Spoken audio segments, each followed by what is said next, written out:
Now next topic is types of complexes. So let's discuss types of complexes. यानी जो coordination complexes है उसके types अब हम देखने जा रहे हैं। अब कॉम्प्लेक्सेस का जो क्लासिफिकेशन है वो हम दो अलग अलग हेड के नीचे देख सकते हैं।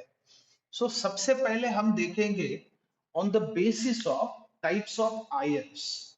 यानी हमने देखा कुछ कुछ कॉम्प्लेक्सेस में सिंपल कैटायन होता है लेकिन कॉम्प्लेक्स अनायन होता है। कुछ कुछ कॉम्प्लेक्सेस में उल्टा होता है, यानी कैटायन कॉम्प्लेक्स होता है अनायन सिंपल होता है। और कुछ कुछ कॉम्प्लेक्सेस में न्यूट्रल एक स्फीयर होता है। Exactly on that basis I mean let's have types of complexes on the basis of types of ions present। यानी कितने, यानी किस प्रकार के आयन्स उस कॉम्प्लेक्स के अंदर इन्वॉल्व है, उस बेसिस पे हम टाइप्स देखेंगे। इसमें सबसे पहला type cationic complexes. Cationic complexes यानी ये वो कोऑर्डिनेशन कॉम्प्लेक्सेस है जिनमें कैटायन कॉम्प्लेक्स होगा और अनायन सिंपल होगा। जैसे कि for example consider a complex CO NH3/6Cl3 cobaltammine chloride complex. अब ये कैटायोनिक कॉम्प्लेक्स का एग्जांपल है। कैसे? अब इसको पानी में डाल के देखो। सो इस चीज का डिसोसिएशन जो है it would undergo dissociation in this manner. So ये इसका डिसोसिएशन होगा। अब आप देख सकते हो इस कॉम्प्लेक्स के अंदर जो कैटायन मिला है that is complex cation and anion happens to be simple. That's why this complex is a cationic complex. अब दूसरी वैरायटी हम बता सकते हैं अनायोनिक कॉम्प्लेक्सेस। अनायोनिक कॉम्प्लेक्सेस इसमें एग्जैक्टली उल्टा होता है। यानी ये वो तरह के कॉम्प्लेक्सेस है जिसमें का कैटायन तो सिंपल होगा लेकिन अनायन कॉम्प्लेक्स होगा। इसका एग्जांपल हम दे सकते हैं K4FeCN/6, जैसे पोटेशियम फेरोसाइनाइड। अब इसको आप पानी में डिसॉल्व करो।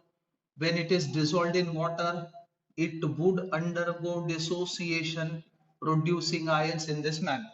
अब आप देख सकते हो यहाँ पे जो आयन आपको दिख रहा है दैट इज कैटायन जो है वो सिंपल है, लेकिन जो अनायन आप देख रहे हो that happens to be the complex, इसलिए इसे अनायोनिक कॉम्प्लेक्स आपको कहना होगा।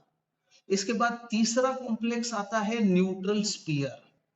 Neutral sphere complexes.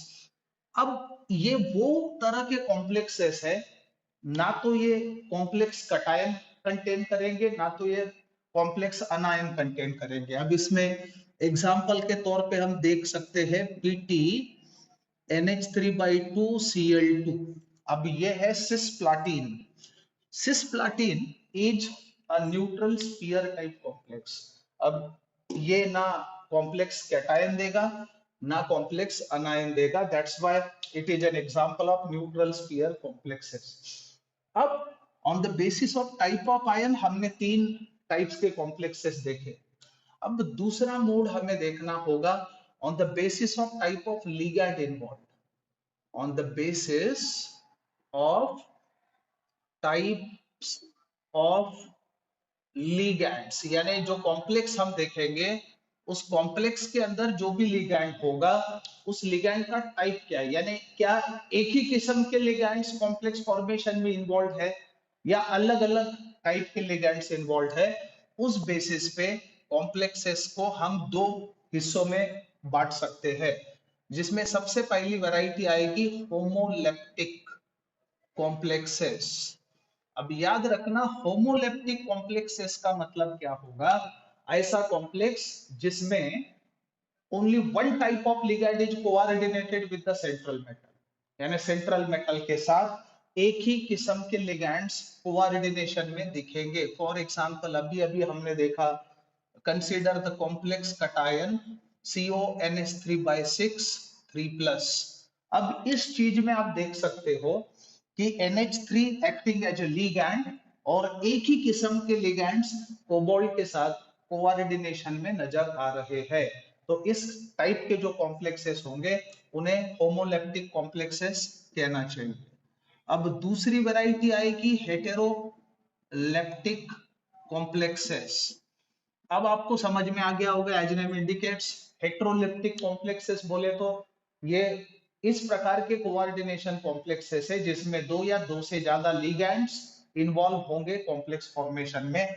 अब इसका बेहतरीन एग्जांपल हम लोग दे सकते हैं, कंसीडर CO NH3/5Cl2+। अब आप इस स्पेसिफिक कॉम्प्लेक्स कटायन की तरफ देखें तो you will come to know cobalt के साथ 5 NH3 यानी अमीन लिगैंड और एक Cl-, ऐसे दो अलग अलग टाइप के लिगैंड्स का इन्वॉल्वमेंट इस कॉम्प्लेक्स में हम लोग देख सक रहे हैं। That's why it happens to be the heteroleptic complex. So it was all about the types of the complexes.